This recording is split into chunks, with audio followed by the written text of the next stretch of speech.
Pain equals growth. Let me ask you, do you know whose heart you have?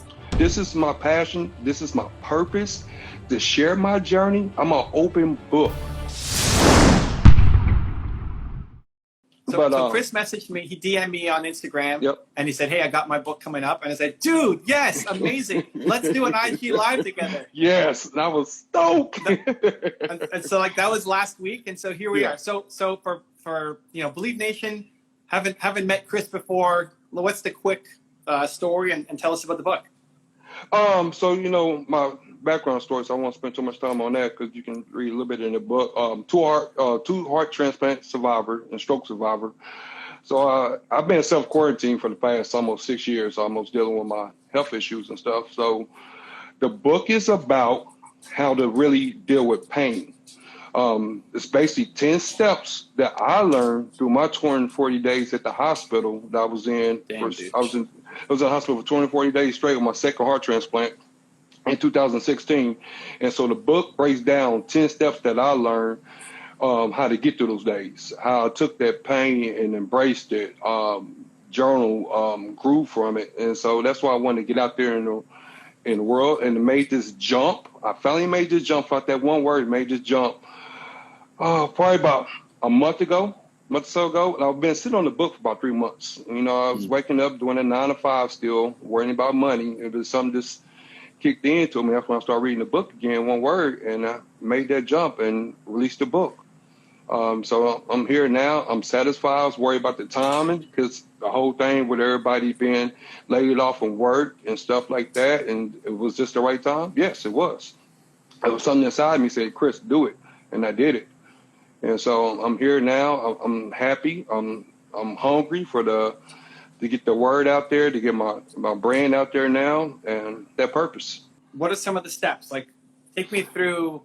If somebody's going through pain, because it's not just for somebody who's gone through heart surgery or stroke, right? Like this is any pain. So correct. Somebody's going through pain right now, and listen, a lot of people are going through pain right now with everything that's happening.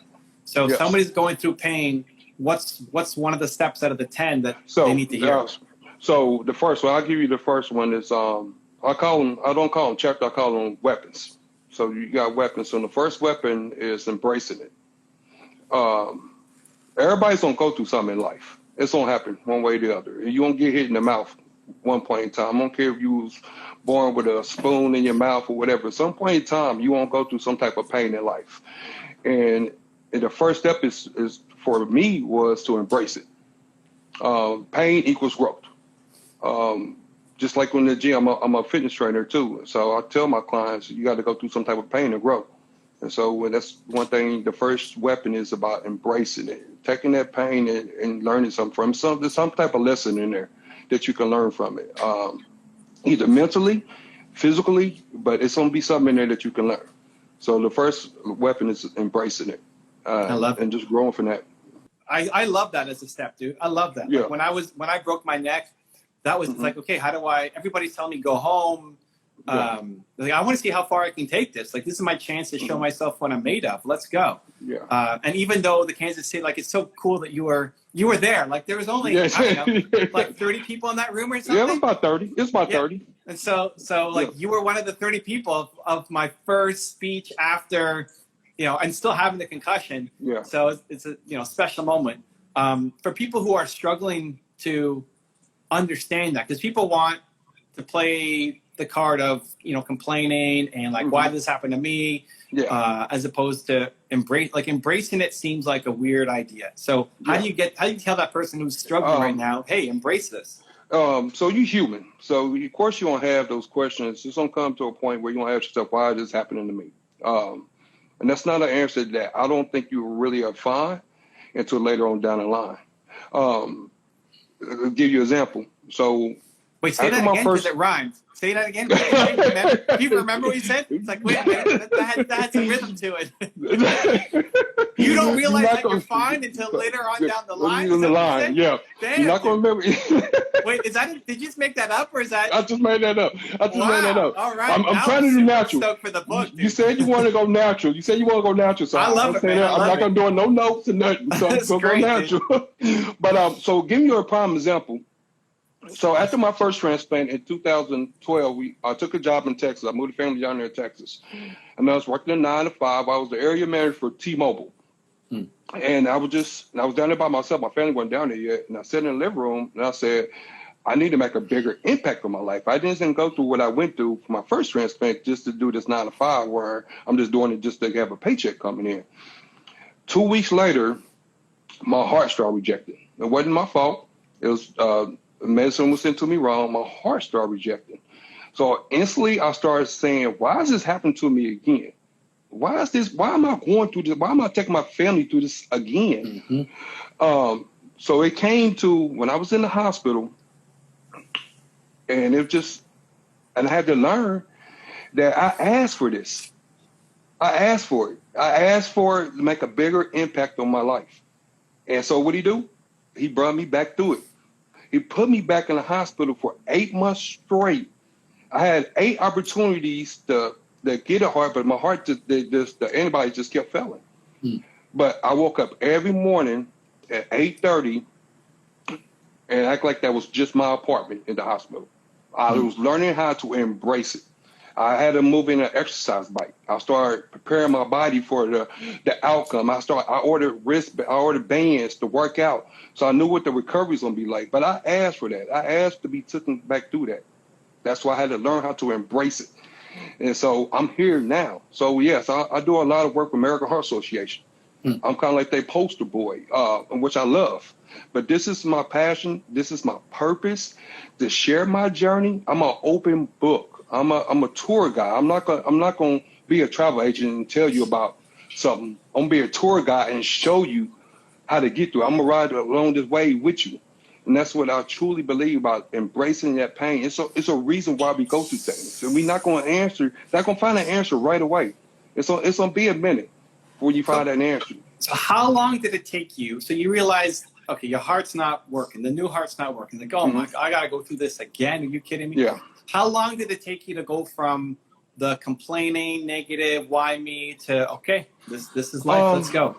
Is it weeks? Is it days? Is it hours? Like what happened? Well, me personally, I always grew up trying to look at the bright side of stuff. The only thing I was worried about at first, yes, I was saying why me, but I didn't want to take my family back through it. I knew I was going to be okay at a certain point. I'll say probably about once I got back from Texas to Kansas City and was in St. Luke's, I felt comfortable. I was like, okay, I'm in here. I know they're going to fix it. They know what the issue is. We caught it early enough. And I knew I was going to be okay. It's just that as soon as I had to swallow my pride, my family was going to be okay. I have a strong surrounding around me. God put an amazing team around me. And I had to believe in them. First of all, and that's one question I was having about on here, about building that team, having that team around you when you know you're about to go through something. So I would say, me personally, probably about a month. And it took me being in the hospital to realize I'm going to be okay. So, yeah, it took me about a month. But everybody's going to be different. Everybody's story is going to be different. But everybody has a story, though.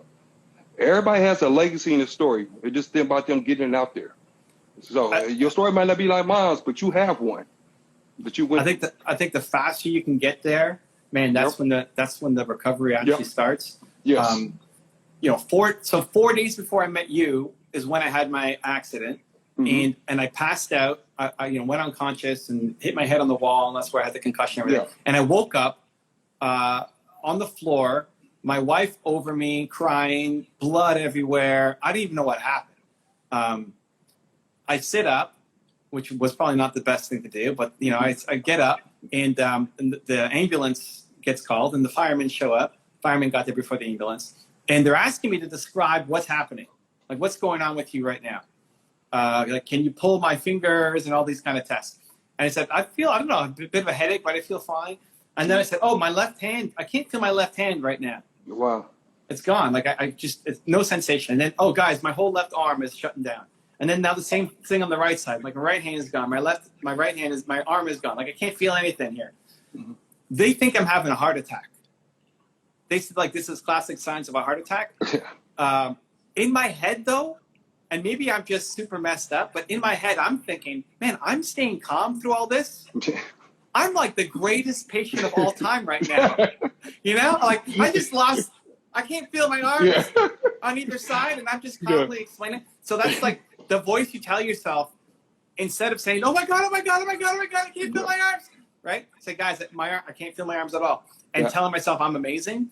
I think really helps speed up my recovery to get me through it.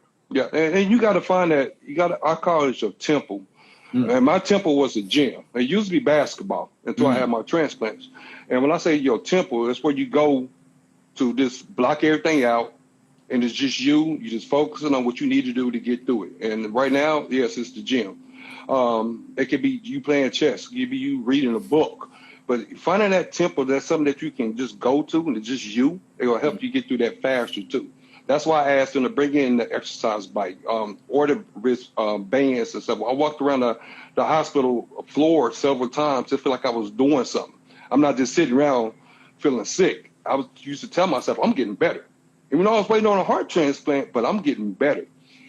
So it's all about finding that place you can go when you're having those bad days. Because, I have bad days. There's days, and I try to do my best not to show my family it. But, behind closed doors, I was crying, fighting, but I got past it, and I learned how to embrace it.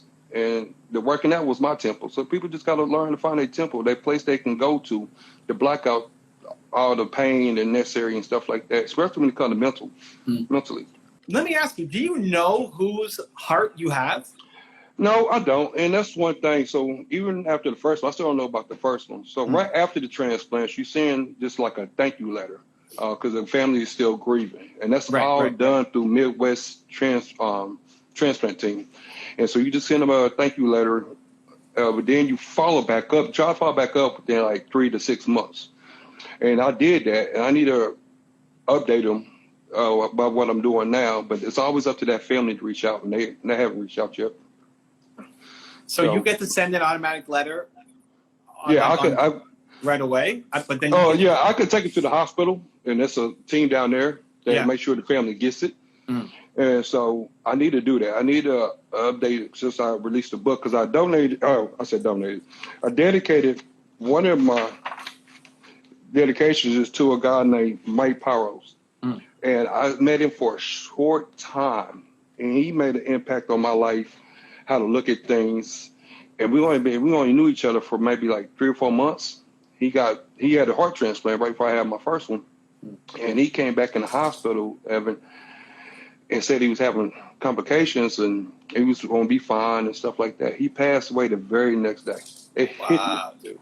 It hit me. So I dedicated my first book to him, to him and his family. So he opened up a lot of eyesight to me and stuff like that. So for me to write this book and release it, that's a big step for me. That'd be the last thing I thought I would ever do is write a book. Or want to go out and speak to 1,000 people and stuff like that. I'm used to playing in front of people, but not speaking in front of people. But it's been an amazing journey. I want to change nothing else about it. I think it'd be an awesome story for the family to know that whoever's heart you've got is now, like, you're the poster boy for the association. You've got this book out, that you're making something with your life because of the heart you've been given. Yep. And I think that could be third chance of life.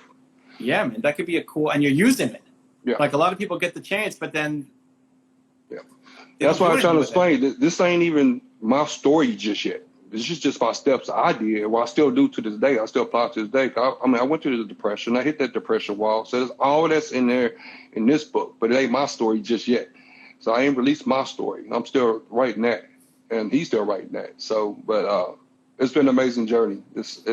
I'm telling you, the book, if anybody on Instagram ain't got that one word book, go get it. It's amazing stuff in there. It's amazing content in there. I fought that one word. My word was pain and warrior that I wanted to go after, where people look at me, they know they can make it. I went through that pain. I went through that struggle and stuff like that. If he can go through all that, I can make it. That's why I'm here. So people want to pick up the book. Where are they going? Your website, Amazon? Like what? Amazon. I just released it on Amazon on May 2nd. Yesterday was my birthday.